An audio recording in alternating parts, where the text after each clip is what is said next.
దేవుని ప్రియులారా, మరి ఇందాకే నేను చెప్పాను ఒక టైంకి ముగిస్తానని.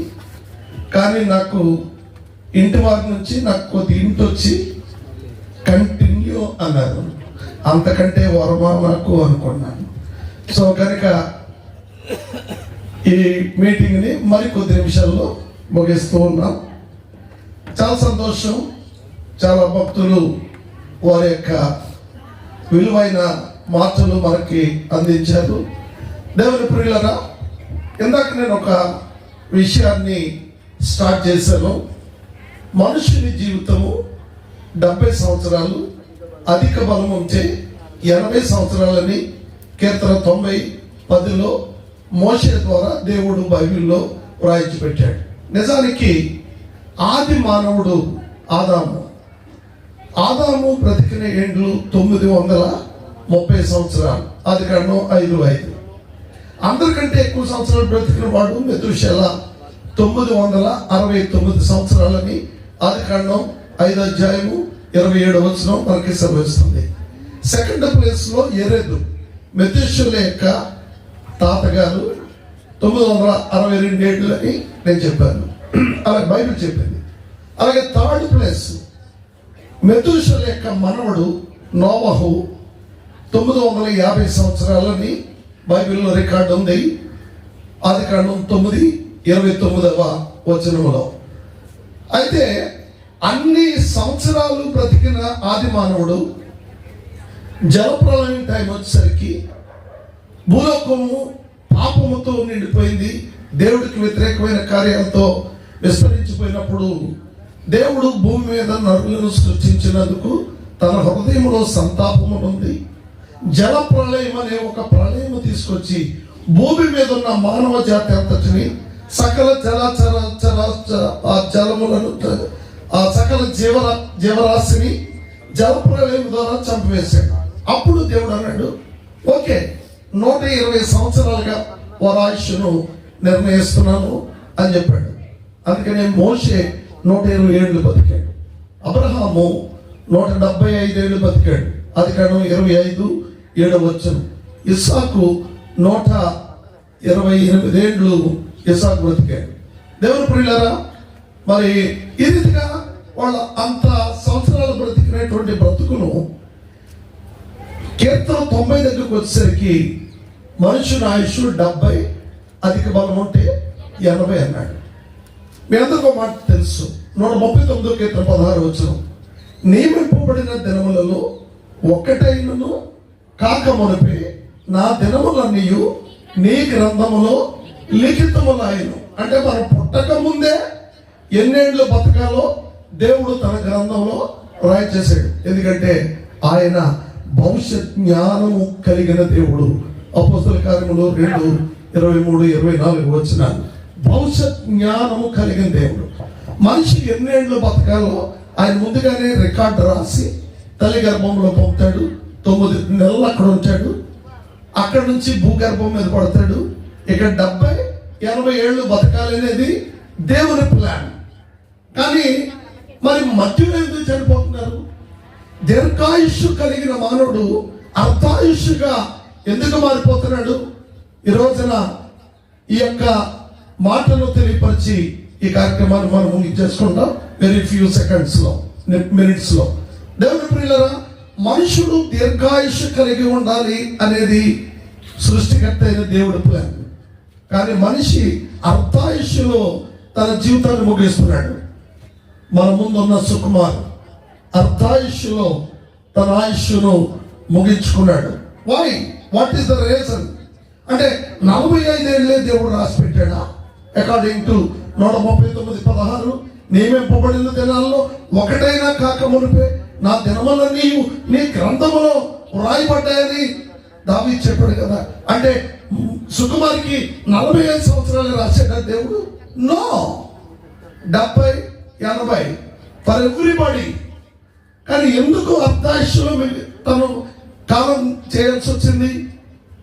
పిల్లరా, మనందరికీ తెలుసు, కొంతమంది పుట్టిన చచ్చిపోతారు, కొంతమంది 10 ఏళ్ళకి చచ్చిపోతారు, కొంతమంది 25 ఏళ్ళకి, కొంతమంది 40, కొంతమంది 50, కొంతమందికి 70. ఎందుకు అలాగా? అంటే దేవుడు నియమించిన ఆయుష్ ఎందుకు పూర్తిగా మనిషి బతకలేకపోతున్నాడు? ప్రియమైన వాళ్ళరా, దెర్ ఆర్ 2 రీజన్స్. ఒకటి, ప్రసంగి గ్రంథం 7వ అధ్యాయము 17వ వచనము వాక్యం నేనే చెప్పేస్తున్నాను, చదివేంత టైం లేదు కాబట్టి. అధికముగా దుర్మార్గపు పనులు చేయకము, నీ కాలమునకు ముందు నీ వేళ చనిపోదు. అది అసలు కారణం. అర్ధాయుష్లో చనిపోవడానికి 2 కారణాలు చెప్తాను. మొదటి కారణం ఇది చెప్తున్నాను, ఏది? అధికముగా దుర్మార్గపు పనులు చెయ్యకు, అన్యాయంగా తిరక్కు, బుద్ధిహీనంగా తిరక్కు.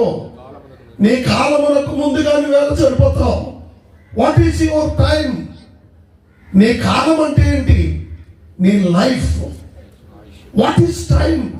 Time is nothing but your life. You know, కాలం అంటే కాదు నీ జీవితం. What is life? Life is nothing but your time. దేవుని ప్రియులారా, దేవుడు మనకి టైం ఇచ్చాడు, లైఫ్ ఇచ్చాడు. టైం అంటే లైఫ్, లైఫ్ అంటే టైము. తెలుసా మీకు? తల్లి గర్భం నుంచి భూగర్భం మీద పడ్డప్పుడు నీ టైం స్టార్ట్ అవుతుంది. ఎలా స్టార్ట్ అవుతుంది? గంటలతోనా, నిమిషాలతోనా? ఎక్కడ స్టార్ట్ అవుతుంది నీ టైం? తల్లి గర్భం నుంచి భూగర్భం మీద పడ్డప్పుడు ఫస్ట్ ఏంటండి? సెకండ్స్, తర్వాత మినిట్స్, తర్వాత గంటలు. ఒక తెలుగు చెప్తాం. సెకండ్లు, నిమిషాలు, తర్వాత గంటలు, తర్వాత రోజులు, తర్వాత వారాలు, తర్వాత నెలలు, తర్వాత సంవత్సరాలు, తర్వాత టపకట్టేయాలి, bucket తన్నేయాలి. There is no other option. You have no chance to live even 100 years because Bible says 70-80 చెప్తుంది. ప్రియులారా, మరి దేవుడు 70-80 చెప్తే మనుషులు ఎందుకు సగంలో చచ్చిపోతున్నారు? ద రీజన్ ఏంటంటే అధికముగా దుర్మార్గపు పనులు చేయుట, బుద్ధిహీనముగా తిరుగుట, దేవుణ్ణి మరిచి దుర్మార్గంగా ప్రవర్తించుట. ఇది అసలు కారణం. ఏమండి? 27వ కీర్తన 29 సామెతల గ్రంథం. ఎన్నిసార్లు గద్దించిన, సామెతలు 29:1, ఎన్నిసార్లు గద్దించిన వాడు మరి తిరుగు లేకుండా హఠాత్తుగా నాశనం అవుతాడు. ఎంతకో మాట తెలుసా? దేవుడు ఎవరిని సడన్ గా చంపాడు. దేవుడు ఎవరిని అర్ధాయుష్లో తీసిపోవడం ముందు వార్నింగ్ ఇస్తాడు. ఇప్పుడు సుకుమార్ బాబు గారు ఇక్కడ ఉన్నారు. నేను మొన్న వారిని ఆదరిందామని వచ్చాను, ప్రార్థన చేద్దాం. సుకుమార్ చనిపోయినాక వారు ఉన్నారు. వారు మాట్లాడుతున్నారు. సుకుమార్కి దేవుడు 4-5 పర్యాయాలు అవకాశం ఇచ్చాడు. దేవుడు అన్యాయస్తుడు కాదు, అందరికీ ఛాన్స్ ఇస్తాడు. ఛాన్స్ ఇవ్వకుండా చంపేసేయడానికి ఆయన అన్యాయస్తుడు కాదు. ప్రతి వారికి వార్నింగ్ ఇస్తాడు. వార్నింగ్ ఇచ్చినప్పుడు సరి చేసుకుంటే సరి చేసుకోకుండా బుద్ధిహీనముగా తిరిగితే ఇక అంతే. మరి దేవుని ప్రియులారా, 5 సార్లు మరణపు అంచుల దాకా వెళ్ళి బయటకు వచ్చాడండి. దేవుడు చాలా టైంలు ఇచ్చాడు, కానీ సద్వినియోగం చేసుకోలేదు. ఇక ఆయన చేసుకున్నదే అని వారి బావగారు నాతో మాట్లాడిన మాట నేను మీతో మాట్లాడుతున్నాను. ఇందాక కూడా వాక్యం చెప్తూ, నీ గాయములకు చికిత్స లేదు, మందు లేదు నీకని బైబిల్లో చూపించారు. నీచుడు ఒకడు చనిపోయినట్లుగా నువ్వు తగునా అని సుకుమార్ బాబు గారు వాక్యంలోంచి చూపించారు. దేవుని ప్రియులారా, బుద్ధిహీనముగా తిరిగితే, అజ్ఞానముగా తిరిగితే, ఏమండి, నీ కాలమునకు ముందు నువ్వు ఎందుకు చచ్చిపోతావు? నీకు ఇవ్వబడిన కాలం 70 ఏళ్ళు, 80 ఏళ్ళు, నాట్ 40-45, బట్ 70-80 years. ఎందుకు ముందు చనిపోతావు? బుద్ధిహీనంగా తిరగడం ఒక కారణము. ప్రియమైన వాళ్ళారా, సంఘములో దేవుడు నిన్ను పచ్చని ఒలివ మొక్కలాగా నాటాడు. 52వ కీర్తన 8వ వచనం. నేనైతే దేవుని మందిరములో పచ్చని ఒలివ మొక్క వలె నాటబడుతుంది. God has planted you in the church as a plant, green plant. మనం ఆ మందిరంలో, సంఘంలో కడ వరకు ఎదగాలి, వర్ధిల్లాలి, ఫలించాలి. అంతేగాని ఇక్కడ నాటబడి ఇంకో చోటకి వెళ్తాను, అక్కడ నేను నడుచుకుంటానంటే అది సంఘమే, అది అక్కడ పాస్టర్ గారు అంటే నో.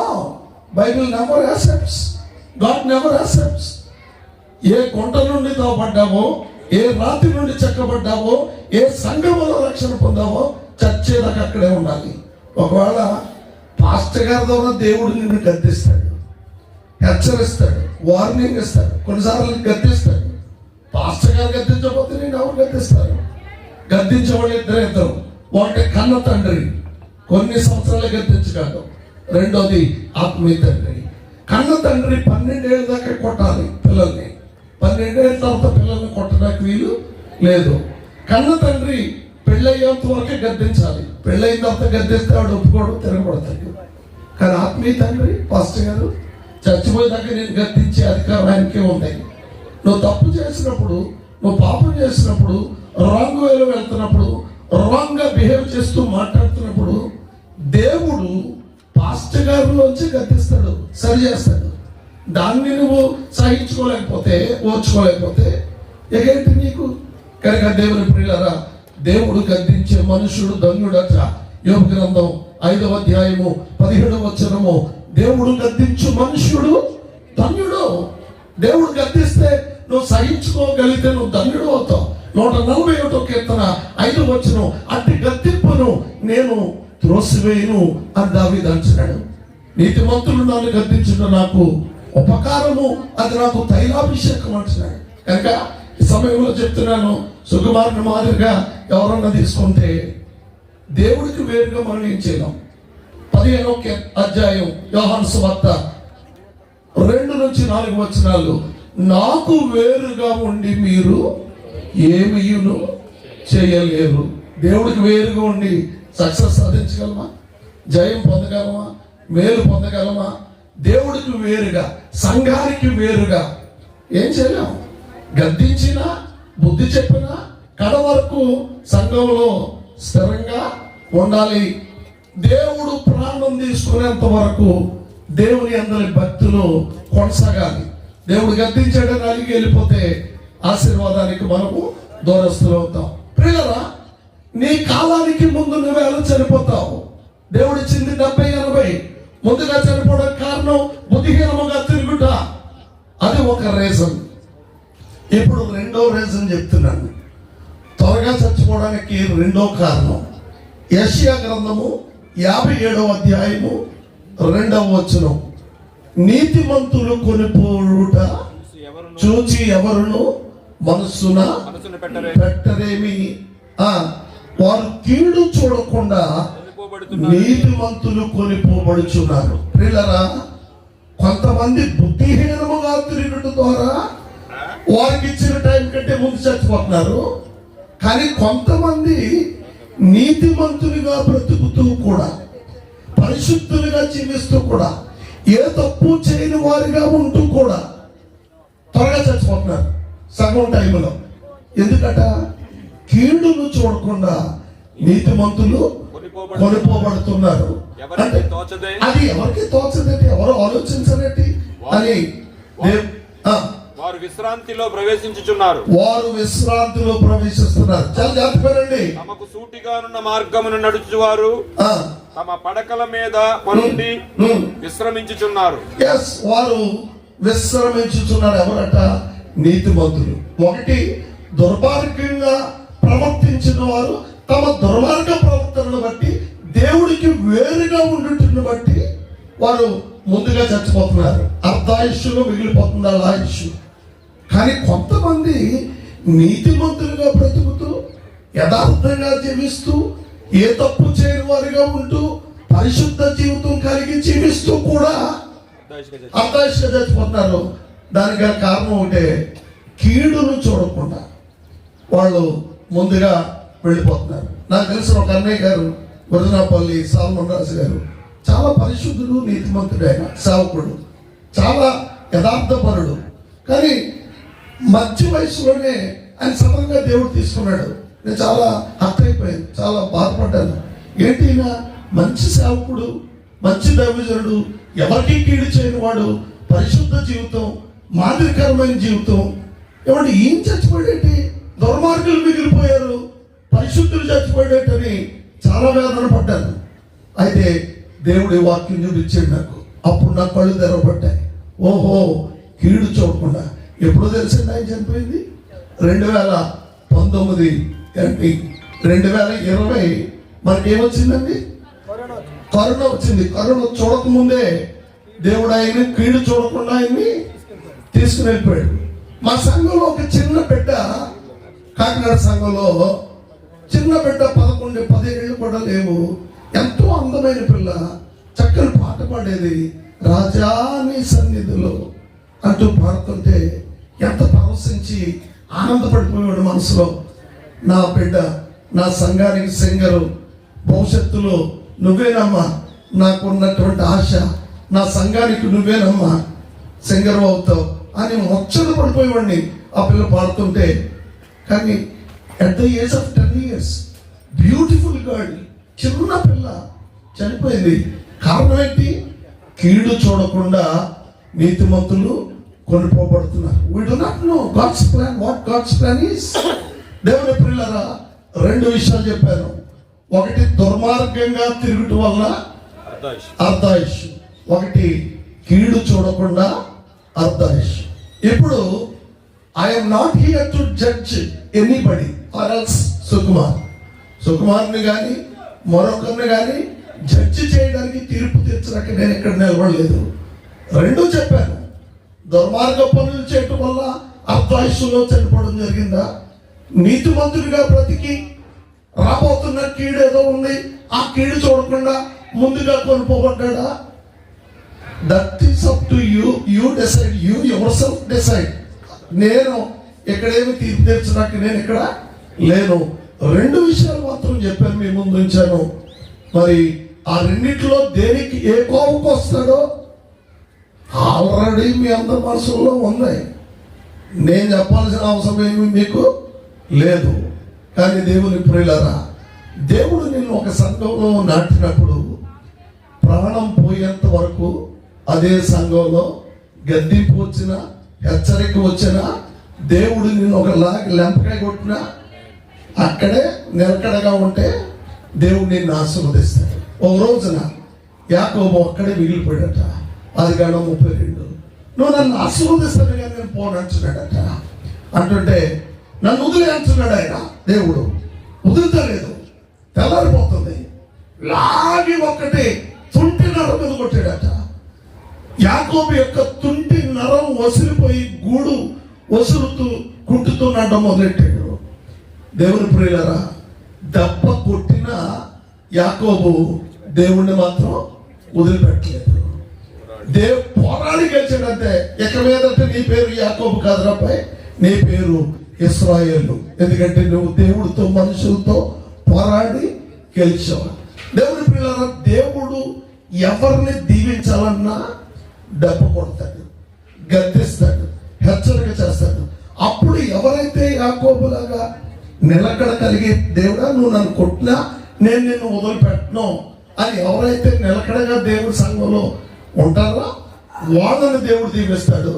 ఒకవేళ పాస్టర్ గారు గద్దించారనో, దేవుడు గద్దించాడనో, వాక్యంలోంచి చెప్పబెట్టలాంటి వాక్యం నాకు వచ్చిందనో నువ్వు అలిగి దూరంగా వెళ్ళిపోతే, యోహాను సువార్త 15:2-4 నాకు వేరుగా ఉండి మీరు ఏమీ చేయలేరు. You cannot do anything. దేవుడికి దూరంగా ఉండి దేవుడి చిత్తానికి వ్యతిరేకంగా బ్రతికి యు కెనాట్ డు ఎనీథింగ్. నువ్వేమి చేయలేవు. ఎందుకంటే దేవుడు శక్తిమంతుడు. కనుక తెలుసో తెలియకో మన పిల్లలు బుద్ధిహీనంగా మాట్లాడుతుంటే పెద్దలైన వారు, తల్లిదండ్రులైన వారు పిల్లలకి చెప్పి నిలకడగా కొనసాగాలి అని చెప్పాలి. అలాగే తల్లిదండ్రులైన వారు కూడా దేవుళ్ళో నిలకడగా ఉండాలి. సుకుమార్ జీవితం మనందరికీ తెలుసు. కానీ సుకుమార్ గురించి నేను ఒక మాట చెప్తాను ఫైనల్గా. అసలు సంఘంలో, మందిరంలో ఎంతో చక్కని సేవ చేశాడు. తన చిన్న పిల్లవాడు ఉన్నప్పుడు నన్ను సైకిల్ ఎక్కించుకుని తిప్పేవాడు, నన్ను ఎక్కడికైనా మీటింగ్లు తీసుకెళ్ళేవాడు, నా బైబిల్ మోసేవాడు, నా బ్యాగ్ మోసేవాడు, మందిరం నుండి పరిచయం చేసేవాడు. మందిరం వచ్చిన పాక బోధి ఆ బోధ దగ్గర వస్తువులు ఆ తుప్పులన్నీ నరికి అందంగా చేసేవాడు. చాలా సహకారంగా ఉండేవాడు. ఈవెన్ మొదటిసారి సిక్కై బతికిన తర్వాత మందిరంలో తను 2 లక్షలు ఖర్చు పెట్టి ఆర్టెక్ పైన సీలింగ్ అన్ని చక్కగా సుందరంగా తీర్చిదిద్దాడు. అవన్నీ చేసిన తర్వాత కూడా మళ్ళా ఒక చిన్న కారణం చొప్పున సంఘానికి నాకు దూరం అయిపోయాడు. కానీ దేవుని పిల్లరా, దేవుని మందిరంలో సుకుమార్ చేసిన పని నిలబడిపోయింది. ఈరోజు సుకుమార్ లేడు, కానీ మందిరంలో తాను చేసిన ఆ సీలింగ్ ఆర్టెక్ అవన్నీ, అలాగే ఈ రోజుకి చక్కని పైన లైటింగ్, ఇంటర్నల్ లైటింగ్స్ సెట్ అవన్నీ తనే స్పాన్సర్ చేసి దేవుడి కొరకు ఓ మంచి పని చేయడం జరిగింది. మరొక మాట చెప్తున్నాను, లాస్ట్లో మంచం మీద ఉన్నప్పుడు ఆల్రెడీ డాక్టర్స్ చెప్పారు చనిపోతాడని. ఇందాక వారు చెప్పారు కదా, రాజకీయ నాయకులు సత్యబాబు గారు చెప్పారు కదా, వైజాగ్ తీసుకెళ్ళి వైద్యం చేయించామన్నారు. అనంతలక్ష్మి గారు చెప్పారు కదా, వైజాగ్ తీసుకెళ్ళి వారి దగ్గరుండి వైద్యం చేస్తే డాక్టర్లు వారికే ముందు చెప్పారట, ఇతడు బతుకుడు, చనిపోతాడు, లివర్ పాడైపోయింది, ఎక్కువ డ్రింక్ చేయడం వల్ల మొత్తానికి చనిపోతాడని చెప్పారట. ఇక్కడ వచ్చిన తర్వాత మేము కూడా హెచ్చరిక చేస్తాం, రే బాబు నువ్వు ఆరోగ్యం కాపాడుకోరా అంటే కూడా సుకుమారు మా మాట వినలేదు, కానీ ఎంతో త్వరగా చనిపోయాడని వారు కూడా చెప్పారు. దేవుని పిల్లరా, కానీ ఆ హాస్పిటల్లో లాస్ట్గా హాస్పిటల్లో ఉన్నప్పుడు తన భార్య పిల్లల్ని దగ్గరికి తీసుకుని వాళ్ళని హత్తుకుని మరి వారి దగ్గర పశ్చాత్తాపంతో దేవుని దగ్గర కూడా చక్కని ప్రార్థన చేసుకున్నాడట. దేవా, తెలుసో తెలియకో నేను కొన్ని పనులు చేశాను, నన్ను క్షమించండి, నీ కృప నాకు అనుగ్రహించండి, ఒక అవకాశం ఇస్తే నేను బ్రతికి నీ సాక్షిగా ఉంటాను, నీ మందిరంలోనే ఉంటాను అని సమర్పణ చేసుకున్నాడట. అయితే అప్పటికే సమయం గతించిపోయింది, ఎందుకంటే అప్పటికే సమయం వెళ్ళిపోయింది.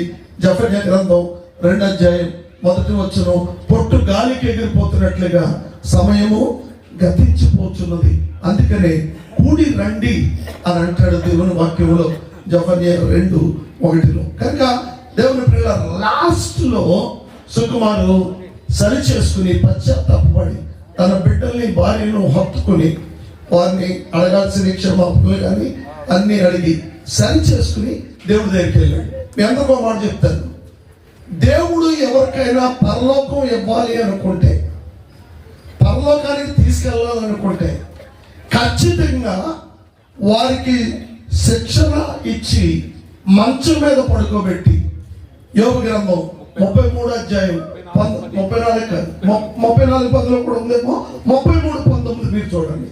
ఒకని ఎముకలలో వ్యాధి కలుగుట చేత మంచం ఎక్కించడం ద్వారా దేవుడు అతనికి శిక్షణను ఇచ్చును.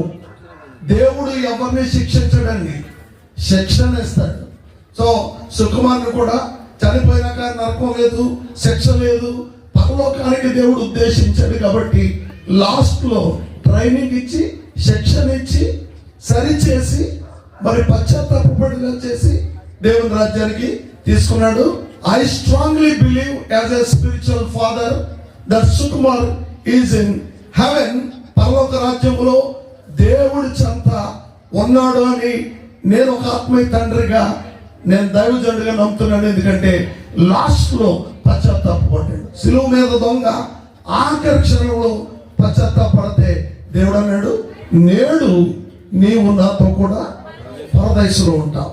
ఎవరైతే పశ్చాత్తాపడతారో, ఎవరైతే సరి చేసుకుంటారో, క్షమాపణ అడుగుతారో, God will give them heaven, పరలోకం ఇస్తాడు, పరదేశం ఇస్తాడు. సో కనుక సుకుమార్ జీవిత యాత్ర ముగించబడింది. మరి మిగిలినటువంటి మనము అది కొద్దిగా హెచ్చరికగా తీసుకుని, ఒకవేళ మైనస్ ఉంటే వాటిని ద్వారా ఒక లెసన్ నేర్చుకుందాం, ప్లస్ ఉంటే వాటిని అలవాటు చేసుకుందాం, దేవుని కొరకు సాగుదాం. అయితే సుకుమార్ యొక్క భార్య విజయ్ కుమారి చాలా ఉత్తమరాలు, పరిశుద్ధురాలు, మంచి దీనురాలు. ఆ బిడ్డకి ఎవరైనా ఇంత పేరెట్టగలరండి? మచ్చుందా? చక్కని ఉత్తమరాలు అయిన పిల్ల, గుణవతి అయిన బిడ్డ. తన 2 కుమార్తెలను మరి తనే ఎంతో తన తండ్రి గారి సహకారంతో ఆ బిడ్డలు పెంచుకుంటా వస్తూ ఉంది. సుకుమారు లోకమంతా సంపాదించుకున్నాడు, కానీ ఏం ప్రయోజనం? దేవుని ప్రియులారా, తన పిల్లల్ని చక్కగా పెంచింది. మరి సుకుమార్ లేకపోయినా దేవాది దేవుడు విజయ్ కుమార్కి తన ఇద్దరు కుమార్తెలకు దేవుడు ఆదరణ కలిగజేసి ఓదార్పునిచ్చి, ఇక మీద కన్న తండ్రి లేకపోవచ్చు, మీకు పరమ తండ్రి ఉన్నాడు. ఒకవేళ నిన్ను సృష్టించిన సృష్టికర్త ఇక మీదట నీకు భర్తగా ఉన్నాడు. ఈ లోకములో పతి లేకపోవచ్చమ్మా, కానీ సృష్టికర్త నీకు భర్తగా. భర్త అంటే భరించేవాడు, పోషించేవాడు, ఆదరించేవాడు. పతి లేకపోవచ్చు, సృష్టికర్త నీకున్నాడు. అమ్మా పిల్లలు, మీకు తండ్రి లేకపోవచ్చు, ఈ కన్న తండ్రి, కానీ పరమ తండ్రి మీకు తండ్రిగా ఉన్నాడు. కన్న తండ్రి కంటే పరమ తండ్రి మనకుంటే, కన్న తండ్రి తీర్చలేని లోటును, చేయలేని పనులను పరమ తండ్రి మీకు తండ్రిగా ఉండి మిమ్మల్ని ఆదరిస్తాడు. ఖచ్చితంగా సుకుమార్ చేసిన మంచి పనులు దేవుడి కొరకు, మందిరం కొరకు, మరి అలాగే తల్లి యొక్క మంచి నడవడిక, ప్రార్థన ఆ బిడ్డలకి ఎల్లకాలం ఉండాలని నేను అభిలషిస్తూ, చేరవచ్చిన అందరూ కూడా ఈ కుటుంబం యొక్క క్షేమం కొరకు ప్రార్థన చేయాలని తెలియపరుస్తూ, చెప్పాల్సింది చాలా ఉంది, వినాల్సింది మిగిలే ఉంది. మీ అందరికీ